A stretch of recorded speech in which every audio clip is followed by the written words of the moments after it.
Hey, I'm James from Smoking Dad Barbecue, and I think I can improve on last year's rotisserie direct ribs, which I absolutely loved, save for one major flaw.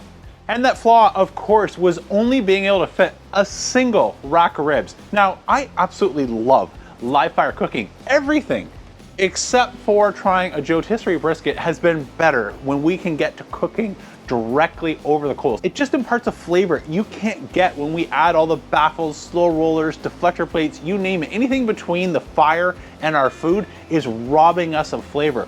But only being able to cook a single rack of ribs was a massive drawback, and that's forgiving the massive hole that I had to poke through the rack of ribs at several different points, which would not score any points with the judges if the judges were anybody other than my family, and I couldn't invite friends because a single rack of ribs, I couldn't get enough to go around. So today I am trying out a new accessory called the Carousel, made by Spit on Fire. They're the folks who I bought their rotisserie kit for my Joe Jr. Not on there today, I've got the pizza insert, but this gave me the full rotisserie experience. I absolutely love my bigger Kamados on the Joe Jr.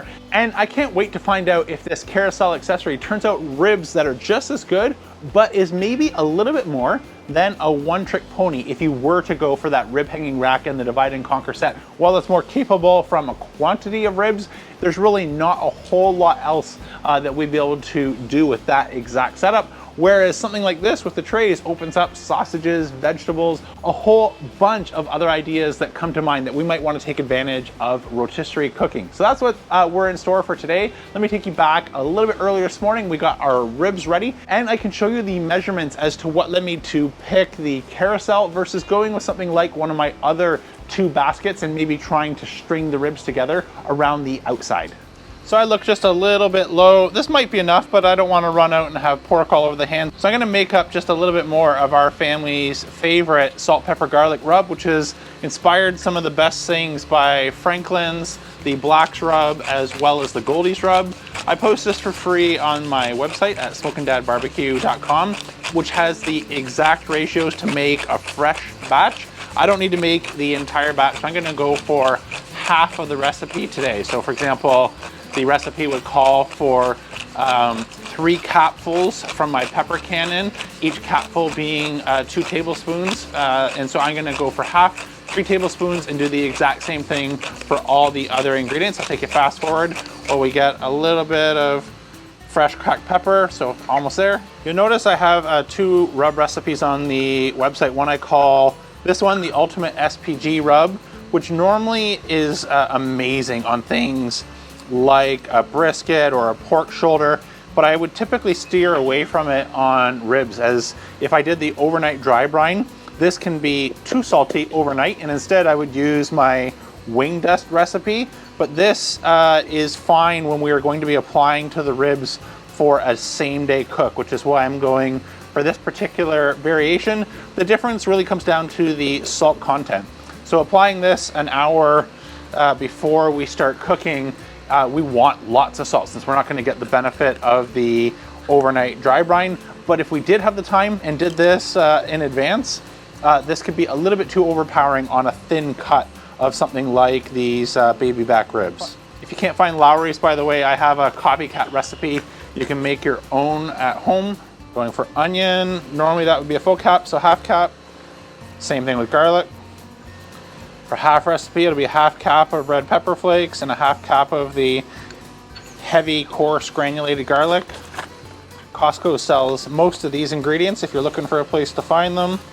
Normally the spice aisle has almost everything you need, including the 4 peppercorn spice that I was using in my pepper cannon. Can't remember, I think it's red, white, black, we can't see down in there. Green would be our last variety of pepper. And some cayenne.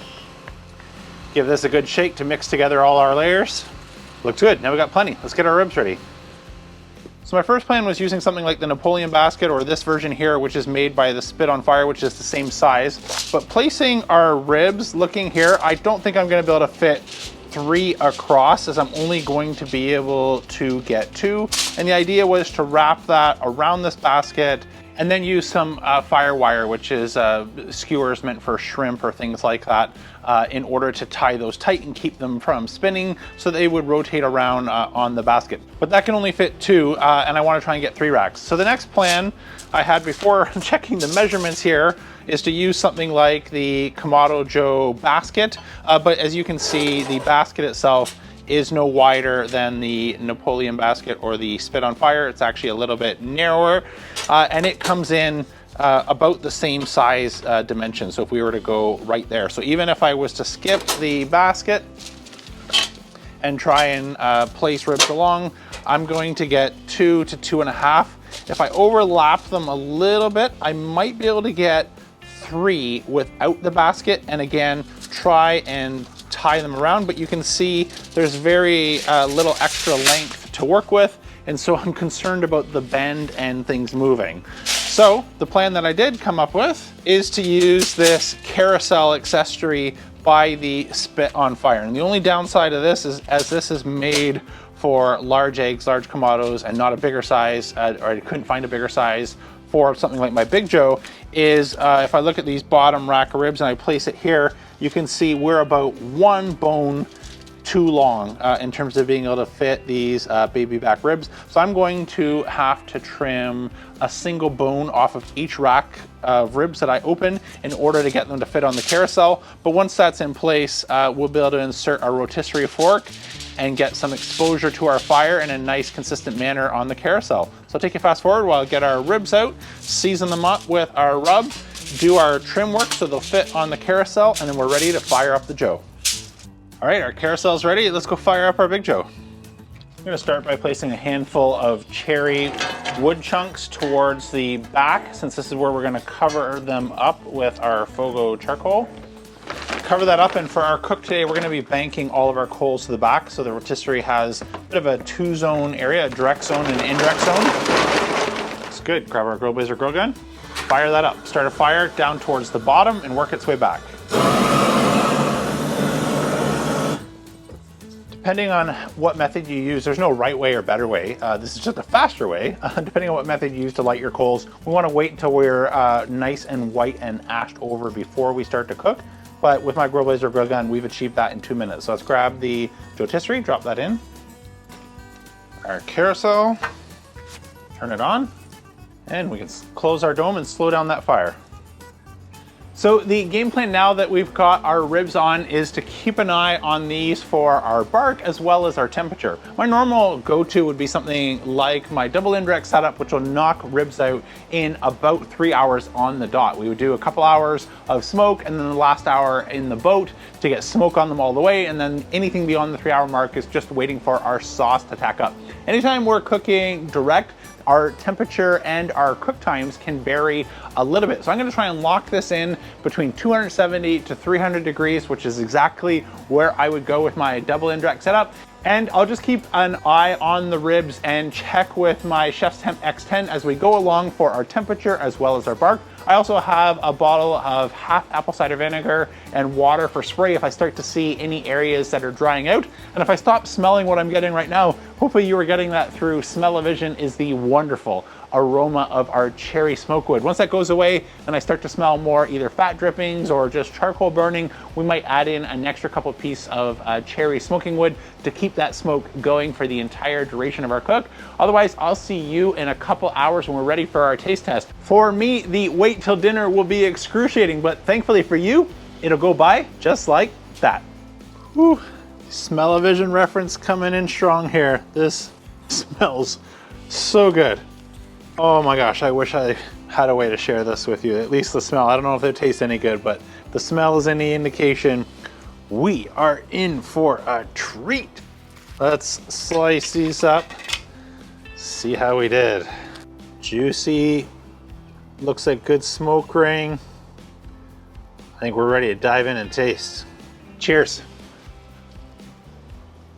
They're good. A little bit more tender than what I would normally cook too, but as you can tell, those are still bite through tenderness, but working their way towards fall off the bone. Let me get another bite. Wow, that is a really good rib. If I had to be critical of one part, you can see here, it's the bottom of our membrane.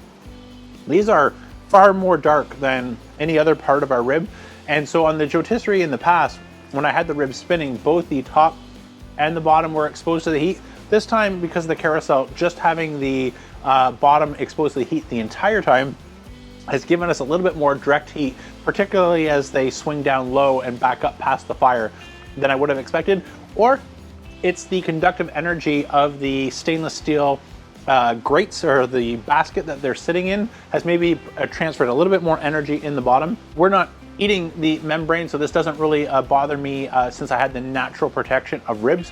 But if I was cooking anything other than ribs, where I don't have nature's heat shield built in, something I definitely want to pay closer attention to for this accessory, perhaps even to the point where we may need to add a deflector on the back half of the Kamado Joe on our basket or something like that, just to make sure we don't do this, and or opt for a lower and slower temperature.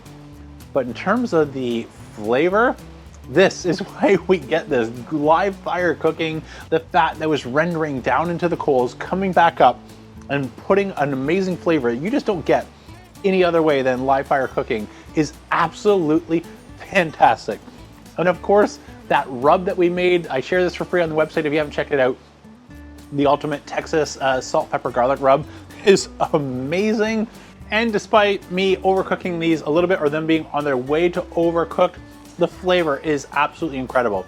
I wouldn't yet put this ahead of what I did for the Weber Smoky Mountain. To make that sort of judgment if this is an accessory you should consider or not, I need to get a few more cooks under the belt and see if it opens up a new swim lane or a new option that I can't achieve in any other setup. But right now, I've got 3 racks of ribs that are a little bit shorter than they should be, a little bit more cooked than they should be.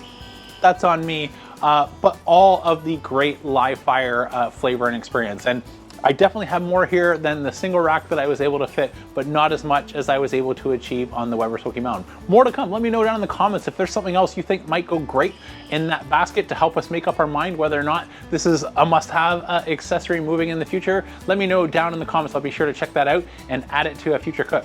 That's it for today, though. I'm James from Smoky Dad Barbecue signing off. Remember, don't be afraid to fire it up.